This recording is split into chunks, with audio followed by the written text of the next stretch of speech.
আফসোস ইসালুস সাহেবের মাহফিলে বেশিরভাগ আলোচনা করা হয় আলা ইন্না আউলিয়াল্লাহি লা খাউফুন আলাইহিম ওয়া লা হুম ইয়াহজানুন। যেখানেই যাই ইসালুস সাহেবের মাহফিলে দেখি এই আয়াতের উপর শুধু আলোচনা করা হয়। পরিতাপের বিষয়, আজকে সবচেয়ে বেশি প্রয়োজন এভাবে মাহফিলগুলি যেখানে হয় হাজার হাজার শ্রোতারা উপস্থিত হন, ইসলামের বিভিন্ন দিক নিয়ে তাদের সামনে আমাদের আলোচনা করার প্রয়োজন। কারণ এভাবে বিরাট মাহফিল অনেক সময় পাওয়া যায় না। আপনারা ভাবতে পারেন ইসালুস সাহেবের মাহফিল, সেই বিষয়ে আলোচনা হওয়ার প্রয়োজন ছিল। আমি সেদিকে আজকে যাচ্ছি না।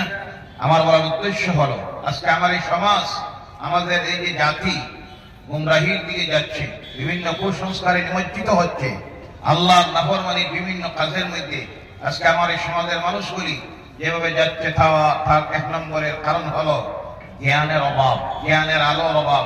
আমার এই সমাজ, আমাদের এই জাতি আজকে জ্ঞানের রাস্তা থেকে অনেক পিছনে পড়ে গিয়েছে, যার কারণে আজ গোটা বিশ্ব জুড়ে আজ যারা নির্যাতিত, যারা অত্যাচারিত, যারা লাঞ্ছিত, যারা বঞ্চিত, যারা শোষিত, যারা তাদের মৌলিক অধিকার থেকে বঞ্চিত, তাদেরকে তাদের সাংবিধানিক অধিকার থেকে বঞ্চিত করা হচ্ছে, তারা হলো মুসলমানেরা। কথা ঠিক কিনা?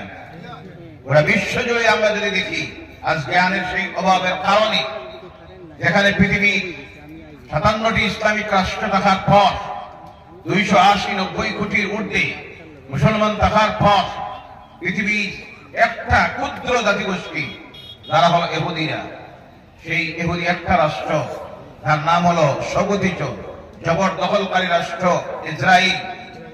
আর তাদের জনসংখ্যা 1 কোটির ঊর্ধ্বে মাত্র পৃথিবীতে। আজ 280-90 কোটি মুসলমানের থাকার পর, 57টি ইসলামী রাষ্ট্র থাকার পর পাওয়ারলেস একটা জাতি তৈরি হয়েছে, পাওয়ারলেস একটা সংস্থা তাদের আছে, ওআইসি। তাদের চোখের সামনে 27-28 হাজারের মতো নিরপরাধ মুসলমানদেরকে বোমা হামলা করে করে শহীদ করে দিল, কিন্তু এর কোনো প্রতিবাদ নাই। বিশ্বজুড়ে কেউ এই প্রতিবাদ করতেছে না, মুসলমানরা করতে পারতেছে না। ইসলামিক রাষ্ট্র নেতারা এর বিরুদ্ধে রুখে দাঁড়ানি, পদক্ষেপ নেওয়ার সাহস হচ্ছে না। তার কারণ হলো জ্ঞানের অভাব। কিসের অভাব? জ্ঞানের অভাবের কারণে আজ তারা কথা বলতে ভয় পায়। কারণ তারা প্রত্যেকটা নির্ভর করতেছে ইহুদি, নাসারা, আমেরিকা, ইউরোপের রাষ্ট্র নেতাদের হাতের দিকে চেয়ে। তারা দেখে আমরা যদি কোনো কথা বলতে যাই, পদক্ষেপ নিতে যাই, তাহলে আমার ক্ষমতা চলে যাবে, নতুবা আমি বিরাট অসুবিধায় পড়বো, আমার অর্থনীতি ধ্বংস হয়ে যাবে। কারণ প্রতিটি ইসলামিক রাষ্ট্রের অর্থনীতি নির্ভর করতেছে ইহুদি, নাসারাদের হাতের উপরে। সেই সময়ে আমার বলার উদ্দেশ্য হলো এই জাতিকে আজকে উত্থান যদি আনতে হয়, উন্নতির চূড়ান্ত শিখরে নিয়ে পৌঁছাইতে হয়, আমাদের জন্য সবচেয়ে বড় কর্তব্য হলো আমার এই সমাজকে শিক্ষিত করে তোলা। এই শিক্ষিত বলতে শিক্ষা হলো 2 প্রকারের। একটা হলো দুনিয়ার শিক্ষার শিক্ষা, জেনারেল এডুকেশন। দুঃখ লাগে, আফসোস লাগে, আমার এই সমাজের মানুষগুলি শিক্ষা ব্যবস্থা ছিল একটা, যেখানে জেনারেল এডুকেশনের শিক্ষা দেওয়া হতো, তৎসঙ্গে ধর্মীয় শিক্ষা দেওয়া হতো। এটা ছিল সরকারি মাদ্রাসা, আজকে সেটা বন্ধ করে দেওয়া হলো। 2 নম্বরে আমাদের জাতির সমাজের মানুষের জেনারেল এডুকেশনের দিক দিয়ে আমরা অনেক পিছনে, আমরা সে শিক্ষাকে গুরুত্ব দিই না। গুরুত্ব না দেওয়ার কারণে আজকে প্রতিটি বিভাগে আমরা যেদিকে তাকাই আমরা দেখতেছি, প্রতিটি বিভাগে যেখানে আজকে আমাদের প্রত্যেকটি জায়গায় থাকার প্রয়োজন ছিল, সেদিকে আমরা নাই। রাজনীতির ময়দানে যোগ্য শিক্ষিত প্রতিনিধি আমরা পাঠাইতে পারতেছি না।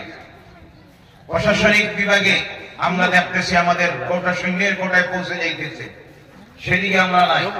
বিভিন্ন ক্ষেত্রে আজকে ডাক্তারের অভাব, ইঞ্জিনিয়ারের অভাব, এরপরে অবশ্যের অভাব, SP, OC, DC, is, APS-C, IGP, DIG, বিভিন্ন যে পদগুলি, সেগুলিতে আজকে আমরা শূন্যের কোটায় পৌঁছে গিয়েছি। কারণ ওই পদগুলিতে প্রতিষ্ঠিত হতে হলে যে কোয়ালিফিকেশনের প্রয়োজন, যেভাবে ডিভিশনের প্রয়োজন, যে মার্ক নিয়ে পড়তে হয়, বড় বড় নামি দামি শিক্ষাঙ্গনগুলিতে, medical college, engineering college, polytechnical college, ভালো ভালো কলেজগুলিতে আজকে আমাদের ছেলে মেয়েরা অ্যাডমিশন নিতে পারতেছে না, কারণ সেই কোয়ালিটি ছেলে মেয়ে ছাত্র আমরা তৈরি করে দিতে পারতেছি না। জাতির জন্য এটার প্রয়োজন আছে না নাই? 2 নম্বরে আমাদের যে জ্ঞানের প্রয়োজন, সেই জ্ঞান হলো আমাদের ধর্মীয় জ্ঞান। ওই ধর্মীয় জ্ঞানের 2টা জায়গায় এই দেশে 2টা জায়গায় ধর্মীয় জ্ঞানের শিক্ষা দেওয়া হয়। একটা হলো ইসলামিক প্রাথমিক মক্তব, আর আরেকটা হলো আজকে শুধু আছে বেসরকারি মাদ্রাসা। বিশেষ করে আমাদের এই আসাম রাজ্যে বেসরকারি মাদ্রাসা মক্তব শিক্ষাগুলির করুণ অবস্থা, কারণ সেখানে যোগ্য শিক্ষকের অভাব।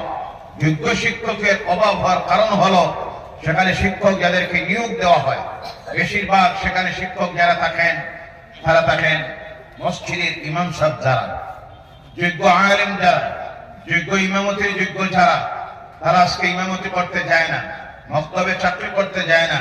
এর জন্য দায়ী আজকে আমার এই সমাজ।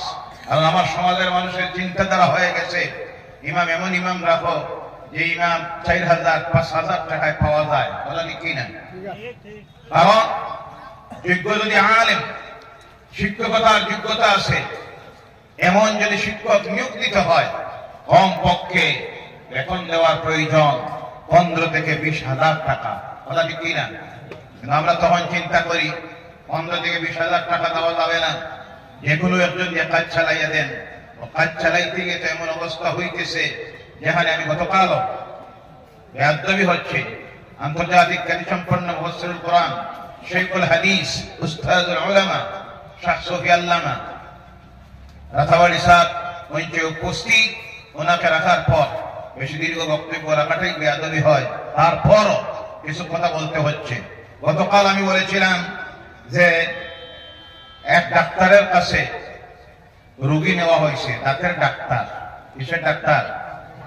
দাঁতের ডাক্তারের কাছে রোগী গেছে। এমন ডাক্তার দেখেন, ডাক্তার ঠিকভাবে হইলে রোগীর অবস্থাটা কি হয়। ডাক্তারের কাছে রোগী নেওয়া হয়েছে, ডাক্তার হলো দাঁতের ডাক্তার। রোগী গেছে 4 জন। কয়জন? 3 জন বাইরে বসেছে, 1 জন ভিতরে গেছে। যাওয়ার পরে ডাক্তার বলল আমার ভিজিট হইল 10 টাকা। কয় টাকা? রোগীও গেছে, ভাবছে এমন তো ডাক্তার আছে কি যেখানে 10 টাকায় দাঁত দেখানি যায়। কয় টাকায়? এখানে 10 টাকার ভিজিটের ডাক্তারের কাছে যখন গেছে, যাওয়ার পরে ডাক্তার দাঁত উফরে ফেলবে, ফেলতে গিয়ে যে দাঁতটা তার রূপ, সেই দাঁতটায় না ধরে ভালো একটা দাঁতে যখন প্লাস দিয়া ধরছে, কি দিয়া ধরছে? প্লাস দিয়া ধরছে। রোগীর তো এমন চিৎকার চেঁচামেচি শুরু হয়েছে।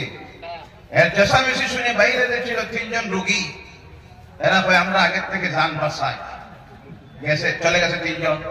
ডাক্তার এর হাতটা যখন ফেলাইল, অনেক কষ্টে রক্ত বন্ধ হওয়ার পর সেই রোগী আয়নার সামনে গিয়ে দেখে, আহারে ভুলটা তো মারাত্মক করলো, আমার রোগী অসুস্থতার জায়গায় হয়েছে, বালাটা তো ভালাই দিয়েছে। আচ্ছা যাই হোক, এরপরে ডাক্তারকে বললো ডাক্তার এই নেই 10 টাকা। ডাক্তারে কয় এখন 10 টাকা দিয়ে হবে না, 40 টাকা দেওয়া লাগবে। কত টাকা? 40 টাকা। কেন? তোমার দাঁত ফলানির চিৎকারে আমার 3 জন রোগী গেছে গিয়া। 40 টাকা বার করে দে, আর আফসোস করে আহারে আগে যদি 40 টাকার ডাক্তারের কাছে যাইতাম তাহলে বালা দাঁতটাও রইতো। দিলাম তো দিলাম 40, বালা দাঁতও গেল। আমার সমাজের মানুষের এই অবস্থা হয়ে গেছে। যোগ্যতা সম্পন্ন আলেম, যোগ্যতা সম্পন্ন মক্তব শিক্ষক আমরা রাখি না। চিন্তা একটা, বেতন দেওয়ার। কোনটার? বেতন দেওয়ার চিন্তায় আমরা অনেক সময়, সব না, অনেক সময় অনেক ডিমান্ড রাখে। এর পিছনে ভালোভাবে মাসলা বুঝাইলে নামাজ পড়াও যায় না। মক্তবের শিক্ষক রাখেন, যে শিক্ষকের কাছ থেকে ছাত্র অবস্থা এমন হইতেছে, ওই যে রোগীর যে অবস্থা হয়েছে, এর জন্য মক্তব শিক্ষার প্রতি গুরুত্ব দিবেন। যোগ্য শিক্ষক রাখুন, যোগ্য ইমাম মসজিদে রাখুন, চিন্তাধারা এটাই রাখবেন। এদের মাধ্যমে, মক্তব শিক্ষার মাধ্যমে আমার সমাজের জাতি ছেলে মেয়েদের কাছে ইসলামের শিক্ষা গিয়ে পৌঁছবে।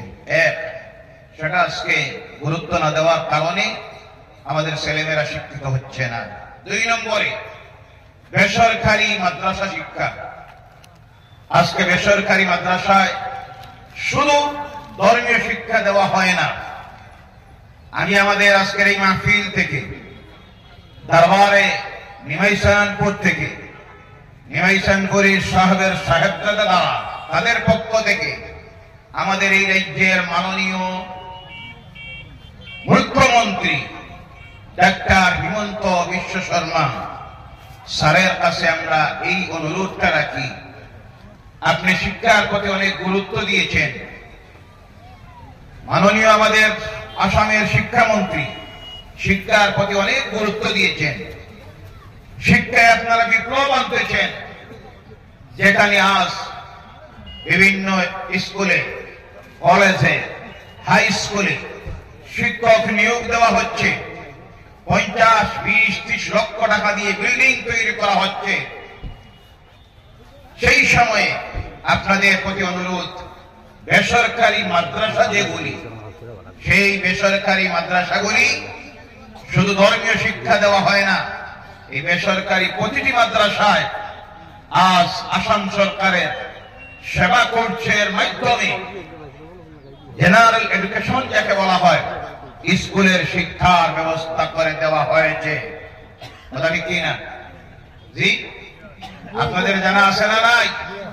প্রত্যেকটি মাদ্রাসায় শুধু ধর্মীয় শিক্ষা দেওয়া হয় না, কোরআন হাদিসের শিক্ষা শুধু নয়, প্রতিটি মাদ্রাসায় আজকে জেনারেল এডুকেশনের English, mathematics, science, history, Bangla, কমপক্ষে 5টা জেনারেল এডুকেশনের শিক্ষা দেওয়া হচ্ছে। আমি আজকের এই মাহফিল থেকে আমাদের আসাম সরকারের মাননীয় মুখ্যমন্ত্রী তৎসঙ্গে শিক্ষামন্ত্রীর কাছে আমরা এই অনুরোধটা রাখি, সবিনয় অনুরোধ রাখি, আপনারা বেসরকারি মাদ্রাসাগুলিকে বন্ধ করতে যাবেন না। আপনারা এর প্রতিও যেভাবে শিক্ষাকে গুরুত্ব দিতেছেন, ওই মাদ্রাসাগুলিকে আপনারা টিকিয়ে রাখেন। কারণ সংখ্যালঘুদের প্রতি আপনাদের দরদ আছে। বিভিন্ন সময় সংখ্যালঘুদেরকে আপনারা বিভিন্নভাবে সাহায্য সহযোগিতা দিতেছেন, আমরা দেখতেছি, সমহারে দিতেছেন প্রতিটি জাতিগোষ্ঠীকে। সেইভাবে এই জাতির শিক্ষার যে ব্যবস্থা, ধর্মীয় শিক্ষা, তার সঙ্গে জেনারেল এডুকেশনের শিক্ষা দেওয়া হচ্ছে মাদ্রাসাগুলিতে। এবং প্রতিটি মাদ্রাসা আজকে আসাম সরকারের অনুমোদিত 4টা মাদ্রাসা বোর্ড তৈরি করে দেওয়া হয়েছে। আসামের ডিআইজি সঙ্গে বৈঠক হয়েছে কয়েকবার, আইজিপির সঙ্গে কয়েকবার বৈঠক হয়েছে। সেই বৈঠকে সরকারের দেওয়া প্রতিটি নিয়মাবলীর মাধ্যমে আজকে আমাদের বেসরকারি মাদ্রাসাগুলি চলতেছে। মাঝে মধ্যে সরকার থেকে ইন্সপেকশন আসতেছে, এসপিদের মাধ্যমে বিভিন্নভাবে ইন্সপেকশন আসতেছে। আমরা তাও যোগাযোগ সরকারের সঙ্গে রাখতেছি। তাই আজকের এই মাহফিল থেকে আমাদের আপনাদের মাধ্যমে সাংবাদিক ভাইয়েরা আছেন, প্রেস মিডিয়ার ভাইয়েরা আছেন, তাদের প্রত্যেকের মাধ্যমে আমরা সরকারের কাছে এই অনুরোধটা দাবি জানাই, বেসরকারি মাদ্রাসাগুলিকে আপনারা বন্ধ করতে যাবেন না। গেলে এই জাতির সবচেয়ে বেশি শিক্ষার দিক দিয়ে পিছিয়ে পড়া যে জাতি মুসলমানরা আরো শিক্ষার দিকে পিছনে যাবে। তাই আপনাদের প্রতি অনুরোধ, আজকের এই মাহফিল থেকে সরকার বেসরকারি মাদ্রাসাগুলি শিক্ষার উন্নয়নের জন্য আপনারা যেভাবে গুরুত্ব দিতেছেন, সরকারি স্কুলগুলিতে যেভাবে সাহায্য দিতেছেন, সেইভাবে মাদ্রাসা শিক্ষায়, মাদ্রাসা যেখানে চলতেছে সেখানে সরকারি শিক্ষা যেমন চলতেছে, জেনারেল এডুকেশনের শিক্ষা চলতেছে, আপনারা সকল প্রকারের সাহায্য, সহযোগিতা, সুপরামর্শ ওই মাদ্রাসা শিক্ষা এডুকেশনের প্রতি যদি দেন, তাহলে অনেক ভালো কাজ হবে, এই জাতির শিক্ষার আরো উন্নতি হবে। আপনাদের এই আমার এই কথা, এই দাবির সঙ্গে মত আছে না নাই? কারা কাদের হাত আছে, মত আছে? হাত ওঠান আর বলেন না।